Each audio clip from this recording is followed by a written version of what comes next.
My hands, the same hands that held chalk and graded papers, are now certified to sign off on a curriculum. I'm a professional, a doctor of pedagogy, but none of my degrees or certifications prepared me for the parent-teacher conference where a child's parents weren't human and the geometry of a classroom twisted into a shape of pure horror. They told me it was a hallucination. They gave me a promotion to keep me quiet. But every single night, I remember the face of a boy who was being taught a lesson in a different kind of math, a lesson in how to break reality, and I know the truth is locked away in my mind, a secret more terrifying than any ghost story. They paid me to forget, but I can never unsee the look in that child's eyes as he begged me to save him from his family. Dr. Alistair Finch, that's the name I go by now. My professional title is listed on my door, Head of Curriculum and Pedagogical Development. The plaque is new, the letters crisp. It doesn't mention my previous post. It doesn't mention the year I spent as a simple teacher, a geometry teacher at Northwood High. Most importantly, it doesn't mention what happened in room 307. I'm telling you this now, not for an official report, but because the institution demands a clean slate. My hands, they are far from clean. The fluorescent light in this office flickers, just as it did in the empty corridors of Northwood, a constant, low-level hum that keeps you company when there's no one else around. It's a sound I've learned to hate. The file I'm holding is a copy of the official incident report. They typed it up, a sterile document of bureaucratic absurdity. I am not to read this aloud. It's for my reference, to ground my testimony in the facts as the administration saw them. The facts they could digest, at least. The time-stamped entries, the witness names, the list of damaged property. It's a sanitized fiction. A lie. It starts, as all good lies do, with the truth. The conference was scheduled for 7:30 p.m. A parent-teacher conference for a student named Daniel Abernathy. My notes from that period, which I've since had to transcribe into this official report, state that Daniel was a quiet, withdrawn child. He was brilliant, a mathematical prodigy but socially inert. His grades were perfect, his attendance was flawless, and yet he was a ghost in the classroom. You'd ask him a question, and he'd stare at you with eyes that seemed to see a different world entirely. A world where triangles had more than 3 sides and parallel lines intersected. It wasn't defiance, it was a kind of existential detachment. His parents, the Abernathys, were equally elusive. No parent-teacher conferences all year, no returned phone calls. Their silence was a consistent, low-level problem, a tick mark on a behavioral spreadsheet. That's how it always starts, isn't it? As an administrative issue. A matter for the file. The evening of October 23rd was a typical Tuesday in late fall. The school was a different entity after 5 p.m. The noise, the life, the controlled chaos of 2,000 teenagers, all of it drains out, leaving behind a hollow, echoing shell. The hallways, which during the day were a torrent of bodies and voices, become long, empty tunnels under the sickly glow of emergency lighting. You could hear the old building groan and settle. The air grew colder, heavy with the scent of floor wax and stale chalk dust. A colleague, Mr. Harrison, the history teacher, was packing up his bag 2 doors down. We exchanged a tired, gallows-humor joke about our students. I remember his exact words, "Just one more conference, Finch. Then the prison guard gets to go home." We both laughed, a short, dry sound that seemed to die in the empty corridor. By 7:25 p.m., I was alone in room 307. My laptop was open on my desk, the conference notes for Daniel Abernathy ready. I checked the clock. 7:26, 7:27. At 7:30, a shadow fell across the frosted window of my classroom door. A shadow, but no sound of footsteps. The door opened slowly, silently. It wasn't the Abernathys. It was a man I'd never seen before, a figure so profoundly unremarkable that he was instantly unsettling. He wore a dark, formless overcoat and a fedora pulled low, a cliché of a figure from a 1940s detective film. But his face was a blur. Literally. like a photograph that had been smudged. His features seemed to shift and reform as I watched. A nose would solidify for a second, then melt back into the indistinct mass. It was a physical impossibility, a visual glitch in the code of reality. I blinked. He was still there, standing just inside the threshold. He didn't close the door behind him. "Mr. Finch?" His voice was a low, sibilant whisper, a sound like dry leaves scraping pavement. It wasn't a question. It was a statement of fact, as if he already knew everything about me. I checked my notes. The Abernethys' names were on the screen, not this man's. "I'm sorry," I said, my voice sounding unnaturally loud in the empty room. "I was expecting Mr. and Mrs. Abernethy." The man took a single step forward. The air around him seemed to grow cold. Not just cool, cold. A deep, bone-chilling cold that made the hair on my arms stand up. The fluorescent lights above my head, which had been humming steadily, began to flicker violently, a strobe effect that made the shadows dance in the corners of the room. "We are," he whispered.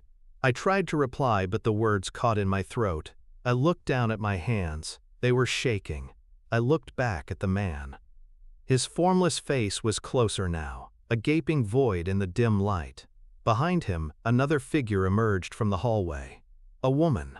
She was a mirror of the man, just a smudge of a person, her features a slurry of shifting flesh and bone. "We are," she repeated, her voice a higher-pitched version of his, a sound like a fingernail on a chalkboard. "Here for Daniel." This is where the official report devolves into sanitized madness. It lists the time of the conference as 7:30 p.m. It notes the unauthorized entry into the school building, but it leaves out the core of the experience, the part that can't be logged. The air in the room grew heavy, thick with a smell I can only describe as wet earth and burnt hair. The figures, which I can only refer to as the Abernethys, moved to the two chairs I had placed in front of my desk.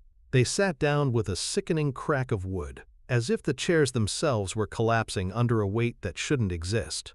They didn't sit side by side. They sat one behind the other, the woman behind the man, their shoulders touching. It was a configuration so unnatural that it broke the fragile professional facade I was trying to maintain. My report says I maintained a, quote, and professional demeanor. It's a lie. I was sweating, my hands slick on the edge of my desk. My heart was a frantic drum against my ribs. I tried to focus on my notes, on the academic metrics, the sanitized language of education. "Daniel is an excellent student academically," I said, my voice barely a whisper. "His grades are perfect. However, I am concerned about his social development. He seems withdrawn." The man in the fedora leaned forward, his smudged face inches from the edge of my desk. The woman behind him leaned forward with him, a grotesque echo of his movement. "Daniel is not social," the man hissed. "He is an observer. He sees the patterns. He sees the geometry of the world." His voice was no longer a whisper. It was a sound that seemed to come from everywhere, and nowhere at once, a deep resonance that vibrated through the floorboards and up my spine. My professional training, the thousands of hours of pedagogical development and conflict resolution courses, all of it crumbled in the face of this impossible conversation. "What do you mean, geometry of the world?" I asked, a tremor in my voice I couldn't hide. The woman behind him shifted, her head tilted, a silent question. "The triangles," she whispered. "The angles of the spaces between things, the way the parallel lines of your life are destined to intersect." The words were nonsense, but the tone was pure, unadulterated menace. They weren't speaking about geometry, they were speaking about something else entirely, something ancient and wrong. I tried to pull my notes closer, to ground myself in the familiar. I gestured toward my laptop, a sterile technological defense against the impossible. "I have his assignments here," I said, my voice a forced parody of professional enthusiasm. "His work on Euclidean proofs is, well, it's flawless." I clicked a file. It didn't open. The screen went black for a second, then a torrent of symbols, not words or numbers, but strange, twisting glyphs, began to pour down the screen. They looked like a language that had been formed by a broken psyche, a script of insanity. The symbols, the flickering lights, the impossible forms of the Abernathys. It was a surrealist painting come to life in my classroom, the man's formless head tilted, as if examining the symbols. "He's learning," he said. "He sees the things you do not." The woman behind him chuckled, a dry, rattling sound like bones in a sack. I looked away from the laptop, back to them, and that's when I saw it. Daniel. He was standing in the doorway, the one the Abernathys had left open. He wasn't a shadow or a smudge. He was as solid as I was, a small, unremarkable boy with wide, haunted eyes. He was holding something in his hands. It was a crumpled piece of paper. He held it out to me. I reached for it, my professional training screaming at me to accept this gesture, to treat him with empathy. As my fingers brushed against the paper, the man's head snapped toward me. His formless face solidified for a second. The eyes, dark and impossibly deep, were like twin black holes. And I heard his voice, not with my ears but inside my skull. "Do not touch it." A wave of heat, of psychic force, hit me. I jerked my hand back. The room grew colder, the flickering lights more frantic. The paper in Daniel's hand seemed to pulse with a faint, sickly light. He didn't look at me. He looked at the two figures in front of my desk, the ones his parents were supposed to be. He looked at them with a look of pure, unadulterated terror. "Please," he whispered. His voice was small, desperate. "Just let me go." The man rose from the chair. He didn't stand. He seemed to unfold, to elongate, until his head brushed the ceiling. The woman behind him did the same. They were no longer the Abernathys. They were two impossibly tall, impossibly thin figures, a pair of stick-figure drawings come to monstrous life. Their formless faces were now on a level with the top of the whiteboard. "You are not going anywhere, Daniel," the man's voice echoed around the room, a sound so loud it felt like it was ripping the air apart. "Your work is not done. The geometry is not complete." The woman's voice, a high-pitched shriek, joined his. "The parallel lines are intersecting. They are intersecting." My body, in a moment of pure, animal terror, had taken over. I was out of my chair, a silent, panicked escape artist. I ran for the open door, past Daniel, who stood rooted to the spot, a statue of fear. As I went past him, the Abernathys' voices, the ones in the chairs, converged into a single, deafening sound. A sound of static and agony. A sound of 1,000 voices screaming at once. "He is our instrument. Our instrument. He belongs to us." The official report notes that I exited the premises at 7:42 p.m. due to an unspecified medical emergency. It omits the part where I ran down the hallway, screaming, my lungs on fire, the sound of impossible voices echoing behind me. It omits the part where I found Mr. Harrison, the history teacher, still in his classroom, his own door locked. He watched as I ran past, his face a mask of confusion, then terror, as the impossible sounds from room 307 reached his ears. His professional testimony, logged on page 4 of the report, says only that I appeared distressed and that he heard a loud, unidentified noise from the direction of my classroom. He's a good man, Harrison. He knew what he heard. He just couldn't bring himself to write it down. I ran to the main office, my breath a ragged gasp. I hit the security alarm. The siren, a mechanical, predictable sound, was the most comforting thing I had ever heard. It was an affirmation that the rules of the world still applied. The lights came on in the hallways, banishing the shadows. The police and school security arrived within minutes. I pointed them down the hallway to room 307. I told them what I saw. Not the smudged faces, not the impossible figures, but the reality that could be verified. A boy, a student, still in the classroom. An empty chair. I led them to the door. It was closed. Not locked. Closed. I pushed it open. The classroom was empty. Daniel was gone. The two chairs were in their normal positions. Not collapsed. Not broken. The fluorescent lights were on, humming as they always did. My laptop was open. On the screen was a blank document. The official report states that a full sweep of the premises found no individuals other than Mr. Finch. It states that the student in question, Daniel Abernathy, was located at his home, unharmed. It was a lie I helped craft. Daniel was not unharmed. He was different. He was found at his home, sitting in his room, staring at a blank wall. His parents, the real ones, were just as confused as everyone else. They insisted they had been home all evening. Their alibi was ironclad. They had been watching a television program. Their neighbors corroborated it. The family had not left their house. The aftermath was a surreal exercise in bureaucratic gaslighting. The official report, the one I hold in my hand, notes my sudden medical emergency and the unsubstantiated claims of unauthorized persons on school grounds. It was all swept under the rug. I was given a brief leave of absence, a stress-related sabbatical. My position was reevaluated. I was deemed unfit for a direct classroom role. I was moved to this office, this clean, sterile space. A promotion, they called it. A gilded cage.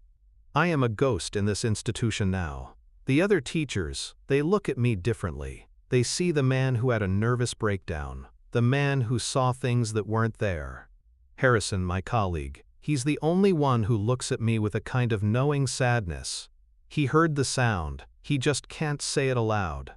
The official narrative is that I was under extreme stress and hallucinated the entire event. That Daniel Abernathy, a child prodigy under immense academic pressure, ran home in a panic. That's the official story, the lie we all tell to keep the world from unraveling. But sometimes, when I'm alone in this office, with the fluorescent lights flickering, I hear it. The voices, not in my ears, but in my head. The sound of dry leaves scraping pavement. The sound of bones rattling in a sack. The impossible echo of parallel lines intersecting. And I know the official report is wrong.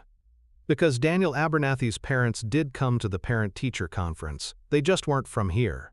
The geometry of the world is not as solid as we think.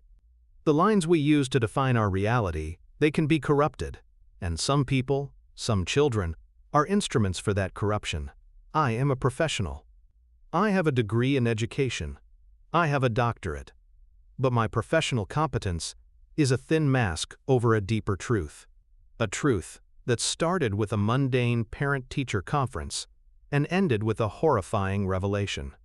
The knowledge that our world is just a flat surface, and things can, and do, move between the planes. And some of them are looking for a way in. Sleep well tonight, if you can. Subscribe to Professional Nightmares for more stories from those who've seen what lurks in the shadows of everyday jobs.